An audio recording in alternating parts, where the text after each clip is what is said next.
മറ്റൊരു പ്രധാനപ്പെട്ട വാർത്തയിലേക്കാണ്. Air India express കേരളത്തിലെ സർവീസുകൾ വെട്ടിക്കുറച്ചതിനെതിരെ പ്രതിഷേധം വ്യാപകമാകുന്നു. സംഭവത്തിൽ കേന്ദ്ര വ്യോമയാന മന്ത്രിക്ക് ഷാഫി പറമ്പിൽ MP കത്തയച്ചു. ഫ്ലൈറ്റുകൾ റദ്ദാക്കിയത് കേരളത്തോടുള്ള വെല്ലുവിളിയെന്ന് MK രാഘവൻ MP വാർത്താക്കുറിപ്പിൽ വ്യക്തമാക്കി. വിഷയം പാർലമെന്റിൽ ഉന്നയിക്കുമെന്ന് MPമാർ അറിയിച്ചു. വിവരങ്ങളുമായി റിയാസ് KMR ആണ് ചേരുന്നത്. റിയാസ്, ഇപ്പോൾ എന്തായാലും എയർ ഇന്ത്യ എക്സ്പ്രസ് സർവീസുകളിലെ കേരളത്തിലേക്കുള്ള സർവീസുകൾ വെട്ടിക്കുറച്ചതിനെതിരെ പ്രതിഷേധം വ്യാപകമാകുന്നുണ്ട്. അതോടൊപ്പം തന്നെ ഇത് പാർലമെന്റിൽ ഉന്നയിക്കുമെന്ന് തന്നെയാണ് MPമാരും പറയുന്നത്. മറ്റു വിവരങ്ങൾ എങ്ങനെയാണ് റിയാസ്? രേണുക, ഇത് വലിയ ഒരു വിഷയമാണ് ഉണ്ടായിരിക്കുന്നത്. 75ഓളം സർവീസുകളാണ് കേരളത്തിലേക്കുള്ള 75ഓളം സർവീസുകളാണ് എയർ ഇന്ത്യ എക്സ്പ്രസ് വെട്ടിച്ചുരുക്കിയിരിക്കുന്നത്. ഈ ഒരു സാഹചര്യത്തിലാണ് വ്യാപകമായ പ്രതിഷേധം ഉയരുന്നത്. ഇതിൽ ആദ്യം പ്രതികരിച്ചത് കോഴിക്കോട് MP MK രാഘവനായിരുന്നു. എയർ ഇന്ത്യ എക്സ്പ്രസിന്റെ ശൈത്യകാല ഷെഡ്യൂളിൽ സംസ്ഥാനത്തെ 75ലധികം ഫ്ലൈറ്റുകൾ റദ്ദാക്കിയത് കേരളത്തോടുള്ള കടുത്ത വെല്ലുവിളിയാണെന്നാണ് MK രാഘവൻ MP പറയുന്നത്. മാത്രമല്ല, ഏറ്റവും കൂടുതൽ ശ്രദ്ധിക്കേണ്ട ഒരു കാര്യം, രാജ്യത്തെ ഏറ്റവും കൂടുതൽ അന്താരാഷ്ട്ര യാത്രക്കാരുള്ള ഒരു സംസ്ഥാനമാണ് കേരളം എന്ന് പറയുന്നത്. അവിടെ ഏക പ്രീമിയം എയർലൈൻ സർവീസാണ് എയർ ഇന്ത്യ. അത് നിലവിൽ തന്നെ ഈ ഒരു 75 സർവീസുകൾ വെട്ടിച്ചുരുക്കുന്നതിന് മുൻപ് തന്നെ നാമമാത്രമായ സർവീസ് മാത്രമാണ് കേരളത്തിൽ ഈ എയർ ഇന്ത്യ നടത്തിയിട്ടുള്ളത്. അതിൽ ഇപ്പോൾ കണ്ണൂർ, കോഴിക്കോട് എയർപോർട്ടുകളിലേക്കുള്ള സർവീസുകളാണ് പ്രധാനമായും എയർ ഇന്ത്യ വെട്ടിച്ചുരുക്കിയിരിക്കുന്നത്.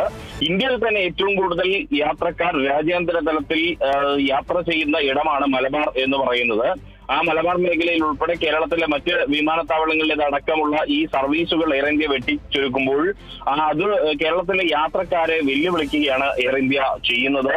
അത് സംസ്ഥാനത്ത് ഈ വിമാന പ്രതിസന്ധി കൂടുതൽ രൂക്ഷമാകുന്നതിന് കാരണമാകും എന്നാണ് വ്യക്തമാകുന്നത്. ഈ ഒരു സാഹചര്യത്തിൽ ഇടപെടണമെന്നാവശ്യപ്പെട്ട് MK രാഘവൻ MP വ്യോമയാന മന്ത്രി റാംമോഹൻ നായിഡുവിനോട് നേരിട്ട് അദ്ദേഹം ഫോണിൽ അഭ്യർത്ഥിച്ചിട്ടുണ്ട്. മാത്രമല്ല, വിഷയം ചർച്ച ചെയ്യുന്നതിനായി സംസ്ഥാനത്തെ MPമാരുടെയും എയർലൈൻ കമ്പനിയുടെയും അടിയന്തര യോഗം വിളിക്കണമെന്നും കേന്ദ്രമന്ത്രിയോട് ഇദ്ദേഹം ആവശ്യപ്പെട്ടു. കൂടാതെ ഇപ്പോൾ ഷാഫി പറമ്പിൽ MP കേന്ദ്ര വ്യോമയാന മന്ത്രി റാംമോഹൻ നായിഡുവിന് കത്തും അയച്ചിട്ടുണ്ട്. ഈ വിഷയത്തിൽ അടിയന്തരമായ പരിഹാരം വേണമെന്നുള്ളതാണ് ഷാഫി പറമ്പിൽ MP ആവശ്യപ്പെടുന്നത്.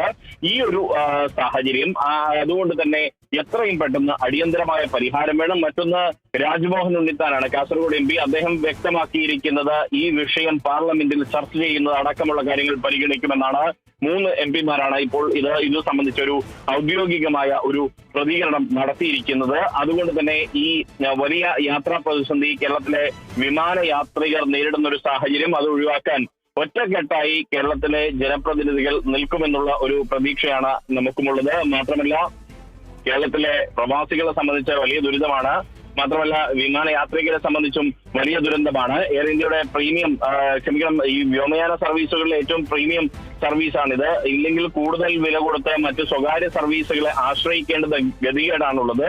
അതുകൊണ്ട് തന്നെ ഈ ഒരു തീരുമാനത്തിൽ നിന്ന് പിന്മാറണമെന്നാണ് MPമാർ ആവശ്യപ്പെടുന്നത്. രേണുക.